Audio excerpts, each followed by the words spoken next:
Shanti, Shanti, Shanti Om Shanti, Shanti, Shanti.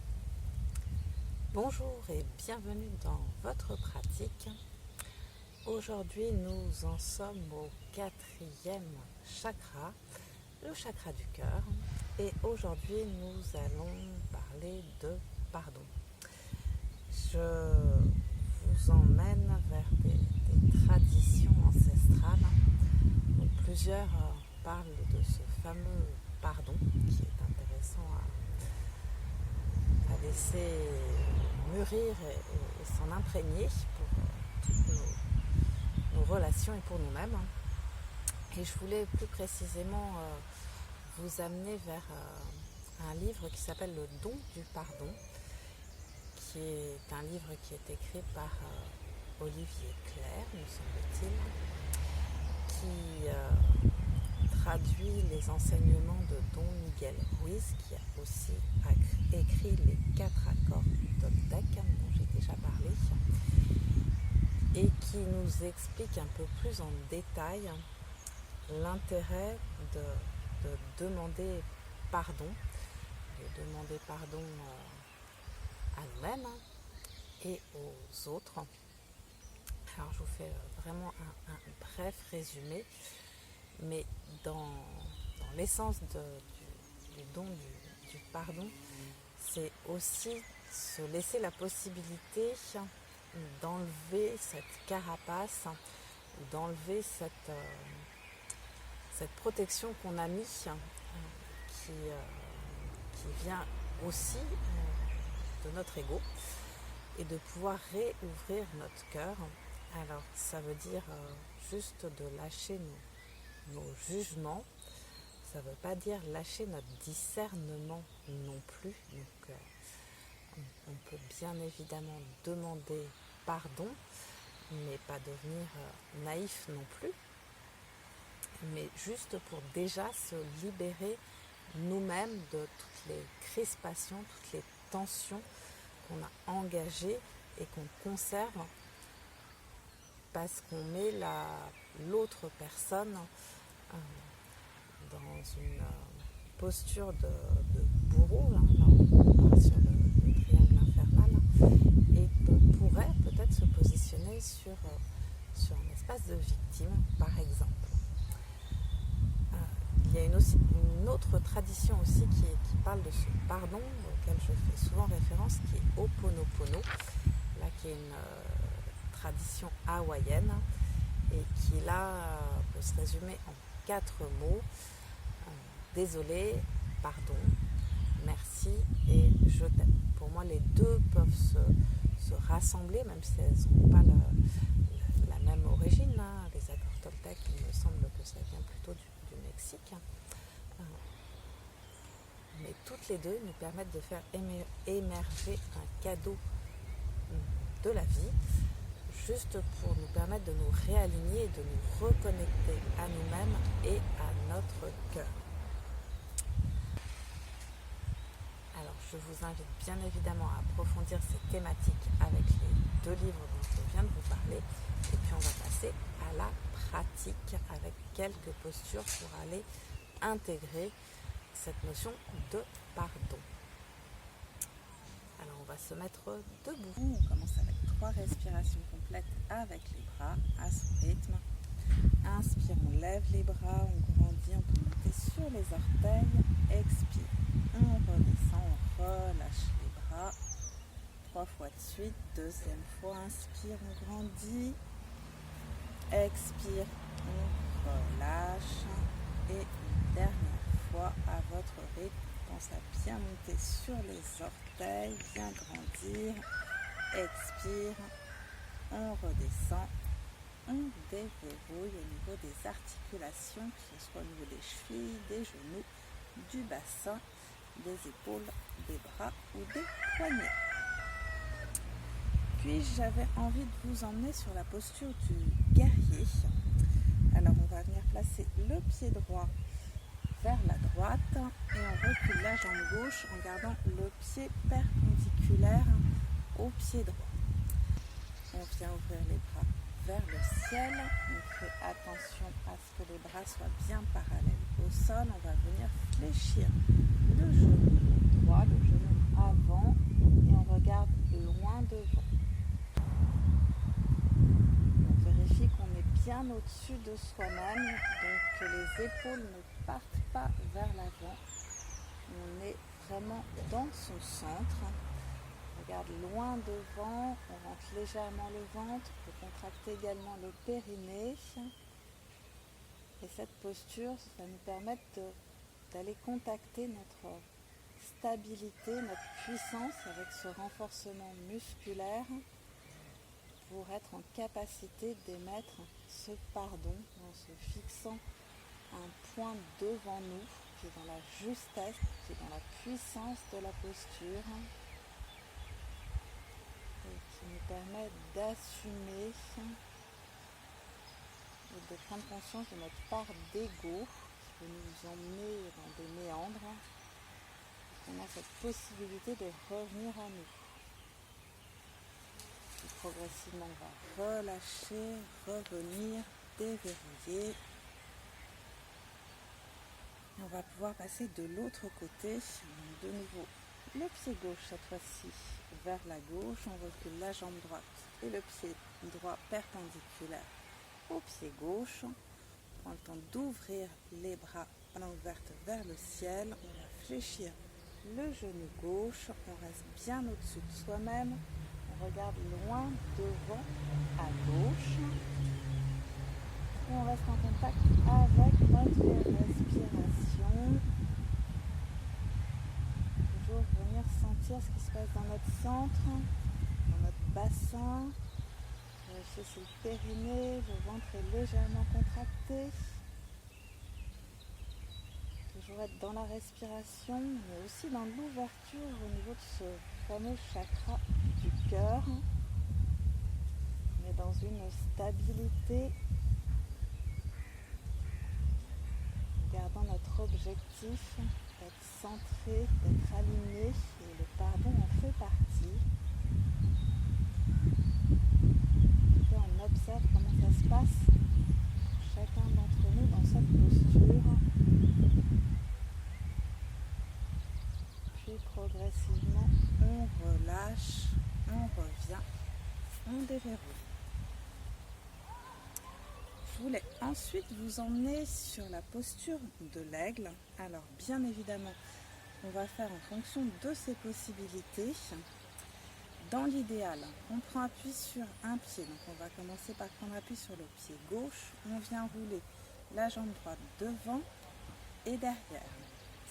On va venir lever le bras droit, passer l'autre main en dessous, hop, derrière, et venir pincer le pouce et l'index avec les autres doigts tendus. On reste dans la position, on regarde loin devant.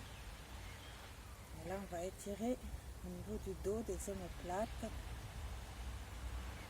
Restez dans l'équilibre. Restez dans votre verticalité. L'aigle, c'est celui qui prend de la hauteur. Et progressivement, on va pouvoir relâcher, déverrouiller. Puis même chose de l'autre côté. Donc cette fois-ci, on prend appui sur le pied droit. On fléchit les genoux. On vient placer la jambe gauche devant. Puis enrouler derrière. On lève le bras gauche. Passe le bras droit par derrière. Et pareil. On fixe un point droit devant. On respire dans la position, respire dans le dos, derrière les omoplates. On va déverrouiller aussi l'arrière du chakra du cœur.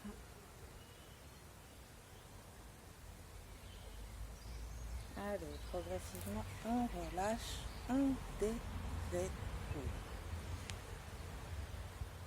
Dernier exercice que je voulais vous proposer,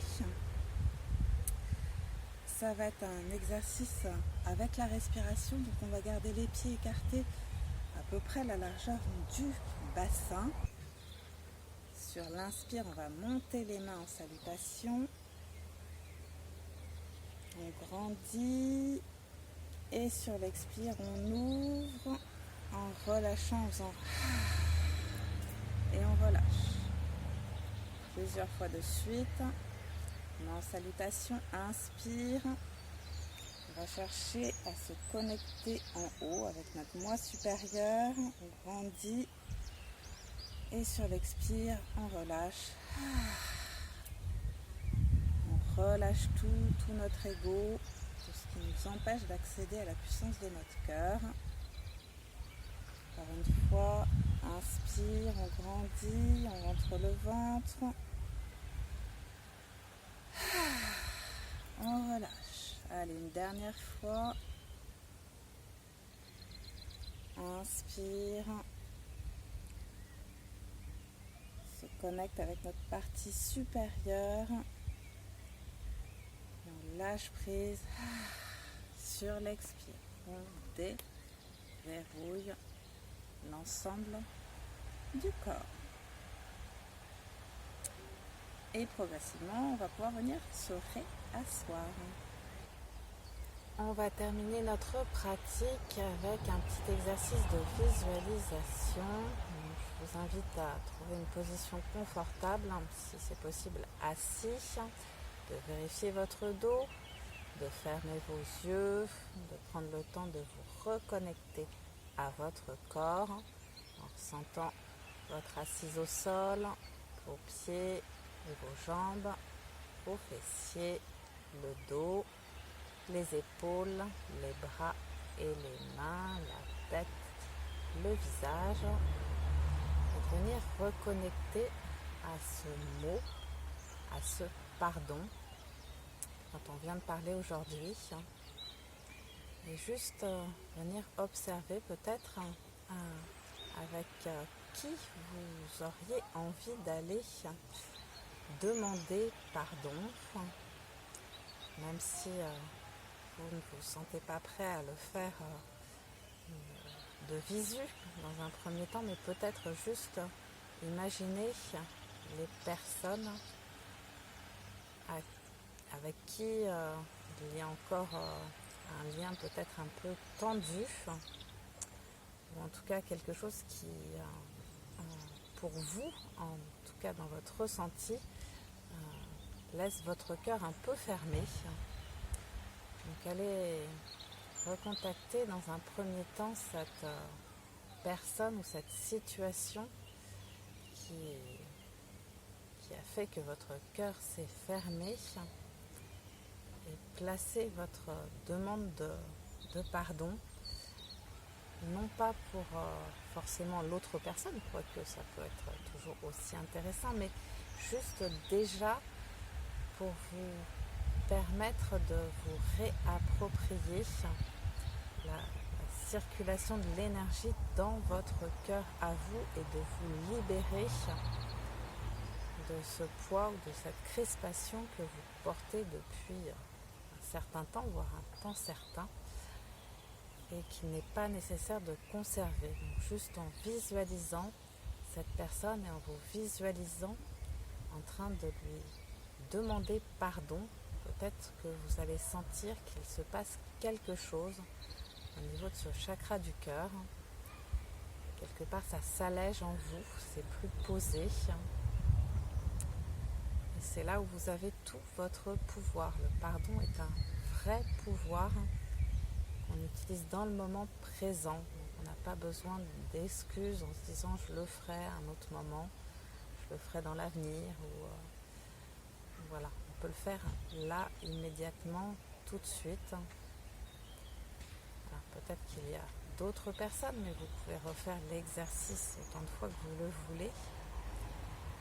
Mais je voulais aussi vous inviter à vous demander pardon à vous-même de toutes les erreurs, tous les jugements en tout cas, comme quoi vous avez fait des erreurs, tous les jugements que vous pouvez avoir sur vous-même, tout ce qui a été fait par l'ego et qui n'a pas forcément été fait avec le cœur, tout ce qui a été fait que par raison. En général, on allie la raison au cœur pour que ça fonctionne bien.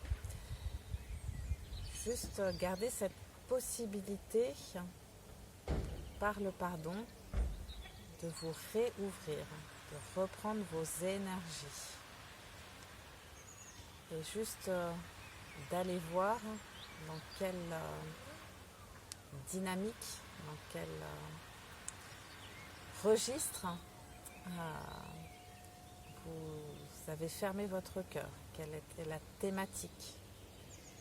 Et juste voir si cette thématique est aussi un miroir pour vous. Est-ce que c'est un point que vous n'aviez pas vu, un angle sur lequel vous n'aviez pas encore pris conscience que ça vous affectait, et vous demandez aussi pardon pour toutes ces raisons-là. Voilà. Vous pouvez prendre le temps d'observer. Et puis si vous avez besoin, vous pouvez le faire aussi d'une autre manière après cette visualisation. Donc je vais vous inviter à reprendre conscience de votre corps, de votre environnement, reprendre conscience de votre respiration, de réouvrir vos yeux. Voilà, et si vous en sentez le besoin, vous pouvez aussi lister toutes les personnes à qui vous avez envie de demander pardon. Alors, de le faire soit juste en visualisation, soit de le faire directement avec la personne. Olivier Clerc a créé des cercles de pardon, donc vous pouvez aller voir sur son livre, je crois qu'il a un site internet qui en parle très bien aussi. Dans Ho'oponopono, évidemment, on en parle également, mais juste voir si ce qu'on a fait aujourd'hui a besoin d'être approfondi avec vous-même ou avec d'autres personnes. Je vais vous souhaiter une très belle journée et je vous retrouve très bientôt. Namasté. Shanti, Shanti, Shanti, Om.